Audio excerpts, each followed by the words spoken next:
नमस्कार शिक्षार्थियों, फिर से स्वागत है आपके अपने YouTube चैनल पर, जिसके अंतर्गत हम कक्षा 10 पद भेद पढ़ रहे हैं। और पद भेद के अंतर्गत हम अर्थ के आधार पर पदों का भेद है वो पढ़ रहे हैं। तो उसी के अंतर्गत हमने पढ़ा था सार्थक और निरर्थक। सार्थक के अंतर्गत शब्दों के 3 भेद माने गए हैं। उसमें पहला है वाचक। अब वाचक शब्द कौन से होते हैं? जो लोक व्यवहार, व्याकरण, कोश आदि के आधार पर मुख्य अर्थ के लिए प्रयुक्त होने वाला शब्द वाचक कहलाता है। यानी जहां पर मुख्य अर्थ के लिए जो सीधी सी बात कही जाए और लिखी जाए वो होता है वाचक। दूसरा है लक्षक। प्रसिद्ध अर्थ के अतिरिक्त उससे संबंधित अन्य अर्थ प्रकट करने वाले शब्द या पद लक्षक कहलाता है। यानी मुख्य बात के अलावा किसी दूसरे के लक्षण के आधार पर कोई बात कही जाए तो वह लक्षण के आधार पर उसको लक्षित करके लक्षक शब्द कहलाता है। तीसरा है व्यंजक। जब किसी पद से वाच्यार्थ और लक्ष्यार्थ ये दोनों से भिन्न कोई अन्य अर्थ यानी किसी तीसरे के लिए व्यंग्य रूप में व्यक्त होता है, इस पद को व्यंजक कहते हैं। जिसमें वाच्यार्थ यानी मुख्यार्थ और लक्ष्यार्थ दोनों से भिन्न कोई बात हो वो होता है व्यंजक। विशेष वाचक पद से प्रकट अर्थ को वाच्यार्थ कहते हैं। वाच्यार्थ यानी मुख्य अर्थ का बोध कराने वाला। लक्षक पद से लक्षित अर्थ लक्ष्यार्थ यानी किसी को लक्ष्यार्थ करके कही गई बात लक्ष्यार्थ कहलाती है। व्यंजक पद से व्यक्त अर्थ व्यंग्यार्थ कहलाता है। इन तीनों अर्थों का बोध कर्मशः अभिधा लक्षणा व्यंजना शब्द शक्ति से होता है। यानी ये शब्द शक्तियां हैं, इन्हीं शब्द शक्तियों से इन तीनों का क्या होता है? बोध होता है। यहाँ पर मैंने नोट करवाने के लिए ये साथ में नोट्स बनाते हो तब आप लिख लेना। ये अर्थ है और ये इनकी शब्द शक्तियां हैं।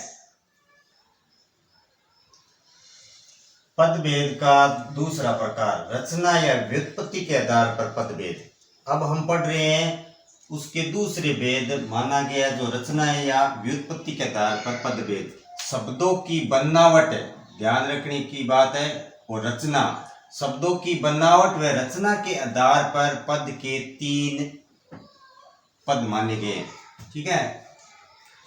रचना के आधार पर रूढ़। रूढ़ का अर्थ होता है जो प्राचीन समय से चले आ रहे हैं, जो पुराने शब्द हैं, जैसे कि हैं वैसे ही प्रयुक्त होते हैं, वो रूढ़ शब्द कहलाते हैं। ये पीढ़ी दर पीढ़ी वैसे ही चलते हैं।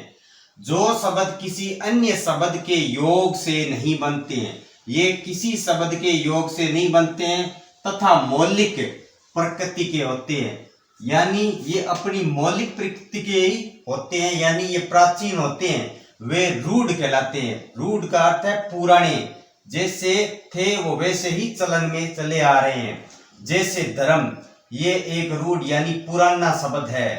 अर्थ, मोक्ष, ग्रंथ, इनमें किसी प्रकार बनावट या रचना में कोई अंतर नहीं किया गया है, ना ही ये यौगिक है। नदी, पहाड़ आदि ये पुराने रूढ़ शब्द है, वो वैसे के वैसे ही चल रहे हैं। रचना और व्युत्पत्ति के आधार पर माना गया दूसरा यौगिक। जो शब्द 2 या 2 से अधिक, 2 भी हो सकते हैं, 2 से अधिक शब्द भी हो सकते हैं, के योग से बनते हैं वे यौगिक कहलाते हैं। यौगिक का अर्थ है जोड़, मतलब 1 से 2 से अधिक शब्दों का योग होता है। जैसे पाठशाला, पाठशाला यहाँ पर 2 शब्द हैं, एक पाठ है और एक शाला है। इन 2 शब्दों से बना ये यौगिक है। इसमें ना तो कोई रूढ़ शब्द है, ये योग वाले शब्द है। विद्यालय, विद्यालय, यहाँ पर 2 शब्द है, यहाँ पर 2 से अधिक भी शब्द आ सकते हैं। इस प्रकार ये योग वाले शब्द हैं जो यौगिक कहलाते हैं। तीसरा भेद योग और रूढ़ यानी योग रूढ़, जो योग से भी बड़े हैं और पुराने भी है दोनों। जो शब्द दो या दो से अधिक शब्दों के मेल से बने हो, दो या दो से अधिक शब्दों के मेल से बने हो, किंतु साधारण अर्थ को छोड़कर, ये योग रूढ़ वाले दोनों चीजें आपको ध्यान में रखनी है। एक तो योग भी होना जरूरी है और दूसरा रूढ़ यानी पुराने शब्द भी होने जरूरी है। लेकिन उसमें मुख्यतः बात क्या है, ये साधारण अर्थ को छोड़कर किसी विशेष अर्थ को व्यक्त करते हैं। जहां पर कोई अन्य की ओर जाता है यानी विशेष अर्थ, वो योग रूढ़ शब्द कहलाते हैं। जैसे जलज, ये एक जल, और जय मतलब जल से उत्पन्न होने वाला, जलज जल में उत्पन्न होने वाला कमल का फूल।